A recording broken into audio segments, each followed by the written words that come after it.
Salut les orthos! Alors moi c'est Margot, je suis orthophoniste depuis bientôt 5 ans. Et hier soir, j'ai passé la soirée avec des collègues pour leur montrer comment Logopousse m'avait vraiment reboosté dans ma pratique orthophonique.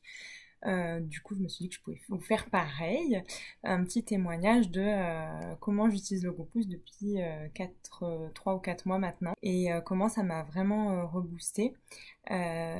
Donc Logopousse, c'est une plateforme donc avec des petites vidéos d'information, de conseils de prévention qu'on peut envoyer aux parents.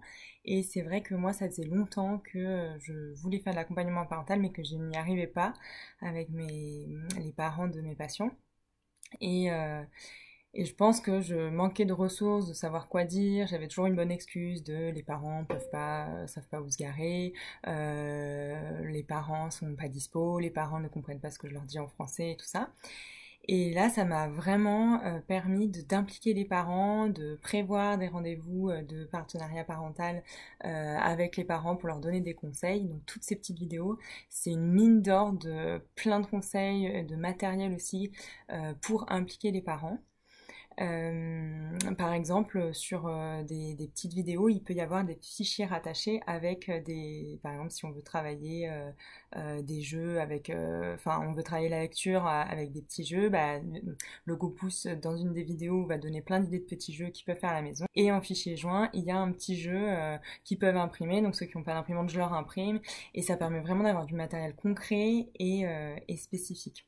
Et c'est vrai que moi, ça faisait longtemps que je voulais impliquer les parents, que je voulais faire de la prévention. D'ailleurs, je suis dans l'association d'orthophonie, des orthophonistes pour faire de la prévention en orthophonie, donc dans le Puy-de-Dôme. Et c'est vrai que je manquais un peu de confiance en moi, de savoir quoi dire, et voilà, de manquer un peu de ressources. Donc là, déjà, Logopousse, c'est une mine d'or d'informations où sur plein de domaines, on peut apprendre plein de choses, et ça nous donne des nouvelles idées aussi pour nous les orthos. Ce qui est trop bien aussi, c'est que donc Logopousse, c'est pas seulement des vidéos, c'est aussi des webinaires sur le bilan de prévention. Donc je voyais pas du tout l'intérêt de ce bilan, et finalement maintenant je suis vraiment convaincue de ce bilan qui permet de rassurer les parents, de leur proposer des conseils, et pendant 3 mois on peut leur envoyer des petites vidéos de Logopousse pour voir s'ils arrivent déjà à mettre en place des choses chez eux. Et puis au bout de 3 mois, s'il n'y a pas de progression, bah là je leur dis bah revenez me voir, du coup si jamais vous voulez faire un bilan plus complet, un suivi. Et ça permet un peu de trier aussi ceux qui sont vraiment inquiets, qui malgré tout ont regardé les vidéos, parce que nous on peut voir s'ils les ont regardées, reviennent nous voir, là on sait qu'ils vont être motivés pour le suivi. Ceux qui n'ont pas du tout regardé les vidéos, qui nous recontactent pas, bah finalement, si on avait commencé directement le suivi, peut-être que ça aurait pas été forcément efficace. Du coup, maintenant, j'ai créé une petite charte avec moi, ce qui me permet d'être épanouie en tant qu'orthophoniste.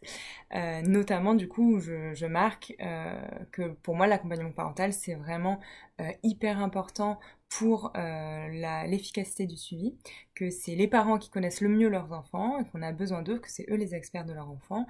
Et du coup, je pose le cadre dès le début. Le Logopousse, ça m'a aidé aussi à faire des objectifs ciblés, parce qu'ils ont des petites rubriques où il y a marqué, où on peut marquer du coup nos objectifs.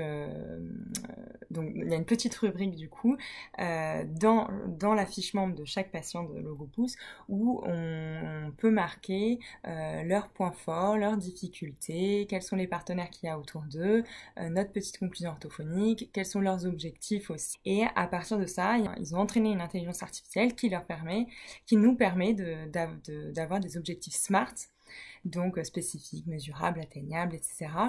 Et c'est vrai que ça donne plein d'idées d'avoir des objectifs précis pour cibler encore plus les prises en soin par rapport à ce que je faisais avant. Et même dans cette petite rubrique qu'on peut remplir, ça nous propose des petites questions qu'on peut poser aux parents. Il y en a certaines que je posais pas forcément. Et c'est vrai que ça m'a aidé à m'intéresser à qu'est-ce que le parent recherche quand il vient me voir. Et pas non plus, mais pas de proposer des objectifs suite à mon bilan parce qu'ils ont échoué telle ou telle épreuve au bilan. Alors que là, par exemple, si leur demande c'est de lire plus vite et qu'en fait moi j'ai relevé des confusions de son, je vais pas leur proposer forcément de travailler ces confusions de son parce que c'est pas leur demande. Donc ça permet vraiment de répondre à leur demande, d'avoir des objectifs spécifiques et qu'ils soient plus motivés pour venir. J'annonce aussi qu'au bout de 6 mois, s'il y a encore un suivi, du coup, on refera le point par rapport aux objectifs et ça leur permet aussi, eux, savoir combien de temps ça va durer. Et nous, ça nous permet aussi de nous dire, bon, on va vers tel objectif et du coup, on est beaucoup plus efficace aussi dans nos suivis. J'ai suivi aussi un webinaire sur les pauses thérapeutiques qui était hyper intéressant aussi. Ça m'a donné d'autres outils pour faire des pauses qui vont être efficaces et pas je fais une pause parce que y en a marre, tout le monde est fatigué, tout le monde n'est pas motivé, etc. Donc voilà, il y a des petits cafés ortho auxquels j'ai pas forcément participé pour l'instant, mais du coup par petits groupes d'ortho où on peut poser nos petites questions aussi sur comment utiliser le GoPouce ou quels sont nos retours, quelles sont nos interrogations sur par exemple le bilan de prévention, etc. Donc moi vraiment ça m'a vraiment reboosté et c'est une mine d'or d'informations sur plein de domaines différents. Par exemple sur la dysgraphie, j'étais pas forcément sensibilisée parce que j'avais tendance à orienter directement vers les psychomotes. Et finalement, grâce aux petites vidéos que j'ai pu un peu regarder rapidement, parce qu'on peut mettre en x2 donc chez moi, et ça me permet d'être plus vigilante. Quand il y a une plainte à ce niveau-là, je peux quand même aider alors qu'au début, je me sentais pas forcément formée là-dessus. Pareil pour l'oralité alimentaire, j'ai pu aider j'ai jamais fait de formation depuis ma formation initiale, mais ça m'a permis de donner quelques outils concrets qui ont permis de débloquer pour certains patients. Il suffisait d'avoir quelques conseils à donner aux parents. Et je trouve que les parents, grâce aux vidéos, ça donne un poids à ce qu'on va dire. Ils vont l'entendre une fois de notre bouche, ils vont le voir sur la vidéo, ils peuvent re-regarder les vidéos aussi à la maison. Et donc, à la fin des séances, on peut mettre dans le mail qu'ils vont recevoir quelles sont les missions pour cette semaine, qu'est-ce que vous allez faire. Et ça peut être des parents que je vois toutes les semaines, ou toutes les 2 semaines, ou toutes les 3 semaines, selon les cas, selon la motivation des parents. Ceux avec qui ça prend moins, je vais plutôt regarder les vidéos avec eux, je vais faire des pauses, on va donner des petits exemples de comment ils peuvent faire. Ceux qui sont vraiment demandeurs, là, hop, je prends que le patient en séance et eux, je sais que les parents, hop, je leur envoie en parallèle des vidéos et ça permet d'être beaucoup plus efficace, d'avancer, de se sentir beaucoup plus proche des parents qui savent ce qu'on fait, qui sont du coup motivés. Du coup voilà, donc moi ça m'a vraiment reboosté et puis aussi ça me donne plein d'idées de comment conseiller. Il y a des vidéos sur les aménagements pédagogiques, des vidéos sur comment utiliser par exemple lire couleur pour adapter les textes. Donc moi je peux leur dire vous pouvez adapter le texte comme ça et hop je leur envoie la petite vidéo comme ça. S'ils savent plus comment faire, ils peuvent s'y retrouver aussi à la maison. Pareil sur les troubles du spectre autistique, je me dis au lieu de payer des formations là déjà regarde toutes les vidéos pour te former. Donc vraiment c'est une mine d'or et c'est une plateforme qui a pour projet, j'ai l'impression d'évoluer parce qu'il y a plein de petites mises à jour, de petites progressions en fonction des retours qu'on leur fait, d'amélioration. Donc franchement, c'est génial et moi ça m'a bien reboosté. Donc voilà, j'encourage tout le monde moi c'est que ça répondait à une demande de prendre les parents avec moi en séance et de les accompagner, ce que j'arrivais pas à faire par manque de confiance en moi.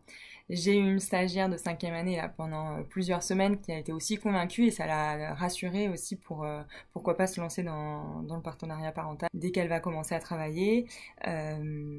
Et j'ai des bons retours aussi des parents qui du coup c'est super qu'ils puissent regarder chez eux, qu'ils puissent comprendre et ça permet vraiment d'être plus efficace. Voilà. Et au niveau du prix, moi je trouve que c'est totalement rentabilisé parce que j'ai ajouté des petites séances en visio avec les parents donc de partenariat parental, d'accompagnement parental dans les petits trous dans la journée et vu tout ce qu'il y a de disponible, je trouve ça vraiment